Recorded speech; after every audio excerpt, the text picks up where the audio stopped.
안녕하세요. 코인 생존기의 차르입니다. 데일리 영상 시작합니다. 자료랑 뉴스라는 게 찾다 보면 없는 날도 사실 많이 있더라고요. 그래서 오늘도 그런 날 중 하나인 것 같은데 아마 3분기의 마지막 달인 9월이 거의 다 지나가서 그런 것 같습니다. 일단 여기에 쓰진 못했지만 가장 중요한 뉴스 중 하나는 제 생각에 9월 29일 날 바이낸스 원래 대표였던 청평자 오CG가 이제 감옥에서 나온다라는 거고 석방되는 거고, 지금 보시는 자료는 해리스 미국 대통령 이제 대선 주자가 암호화폐 산업에 대한 첫 발언을 했다. 제대로 된 발언을 처음 한 거죠. 그러나 AI와 암호화폐를 기회 경제에 대한 그녀의 비전을 통합해서 AI와 디지털 자산과 같은 혁신 기술을 개발할 장려하는 동시에 소비자와 투자자의 권리를 보호할 것이라고 했다. 사실 아마 트럼프 쪽에서 워낙 준비를 많이 하고 이쪽에 지지율을 많이 얻으려고 해서 공부를 많이 해서 그런지 해리스는 그동안은 사실 뭐 많이 이 부분에 대해서는 몰랐던 것 같아요. 이제 좀 알아가는 것 같고, 그래서 이러한 상황이다라는 거고. 그리고 네, 스탠다드 차타드 은행의 디지털 자산 연구 부분 글로벌 책임자인 제프 캔드릭이 이제 미국 대선과 관계없이 내년 말까지 비트가 20만 달러, 지금 우리나라 환율상 2억 6,600만 원 정도죠. 도달할 거라고 하고 있다. 사실 저는 20만 달러까지 갈지는 잘 모르겠고, 일단 좀 보수적인 입장이라 거기까지는 아니지만 어쨌든 내년까지 좋을 수 있다. 내년 말까지 좋을지는 저도 잘 모르겠다. 이렇게 생각하고 있고요.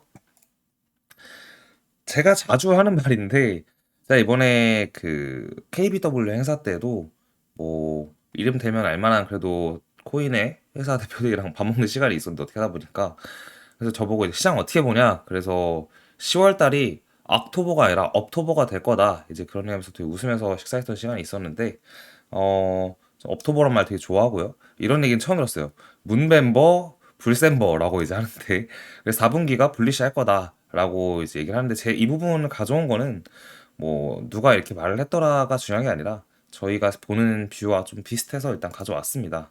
그리고 아서에이즈가 하는 말이, 여러분 이제 업비트의 팬들 있잖아요.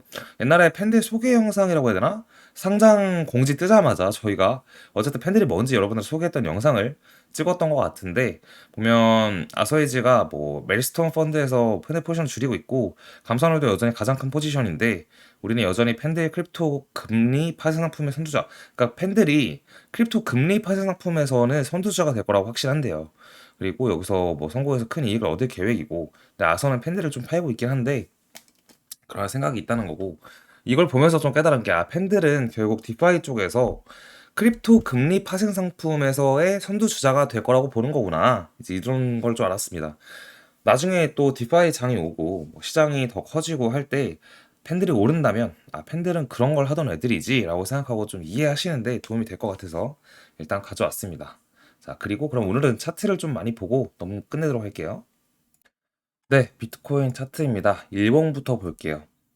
보통 되게 간단한 얘기인데, 옛날에 했던 말 중에 하나가 봉의 개수, 양봉이 많으면 당연히 장세가 좀 위쪽이고 음봉이 많으면 장세가 안 좋다. 그게 어떠한 봉의 크기와 상관없이 흐름을 나타낸다라는 얘기를 했었습니다. 지금 양봉의 개수가 압도적으로 많죠. 둘, 넷, 여섯, 일곱 개, 7일째 양봉 중인데, 지금 4일 동안의 움직임은 거의 큰 움직임은 없었다라고 볼 수 있을 것 같습니다. 일봉상에서 현재 여러분이 보실 수 있는 거는 이 SMA, 그러니까 이동 평균선에서의 이 200일 선이 보여요. 이 200일 선으로 설정을 하는데, 200일 선에서의 저항을 일봉상에서 지속적으로 막고 있어서 이 가격대가 64K 정도인데, 이 64K를 넘어가 주면 이제 68K까지 가는 여정이 시작될 것 같습니다. 아마 64K를 넘더라도 중요한 거는 넘을 때뭐 오늘이든 아니면 오늘 봉이 음봉이 되든 내일이든 모레든 해서 넘을 때 양봉을 좀 크게 65K 이상으로 확정지어서 올려놓고, 음봉으로 살짝 그냥 이틀 정도 이러한 음봉, 양봉이었던 크기 정도 이런 음봉들 이런 식으로 살짝 조정을 주고 다시 올라가면 68K까지 금방 갈 것 같다라는 게 제 생각입니다. 그래서 이 64K를 넘을 때 확정적으로 좀 뚝 우뚝 서서 넘어주는 게 중요할 것 같고, 이걸 넘는다면 우리는 일봉상에서 볼 때는 68K까지 가는 일단 여정이 열린다라고 생각하면 될 것 같습니다.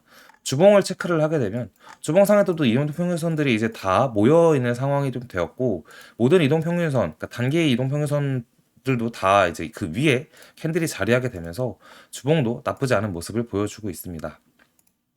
그리고 월봉을 보게 되면 월봉은 이 MA7일선 위에서 마감을 하던가 딱 여기서 걸쳐서 마감을 하게 된다면 이게 64.5K 정도가 되게 되는데 64.3K 정도가 돼요. 그 정도가 되는데 이 위에서 마감하면 일단 좋고요. 이 정도에서 마감을 한다 하더라도 다음 달에 이 자리에서 시작을 하기 때문에 위로 폭발적으로 상승할 수 있는 힘을 일단 만들었다라고 해석을 하는 게 이상적인 월봉의 캔들이 되는 것 같습니다.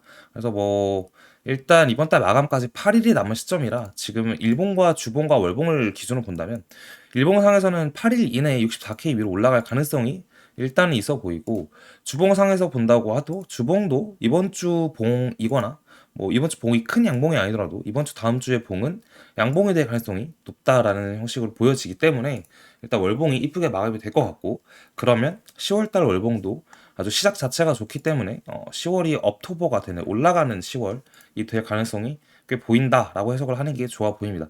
그러니까 뭐 이거는 일봉, 주봉, 월봉 얘기하는 것처럼 이제 작은 거부터 큰 프레임까지 잠깐 본 거고요.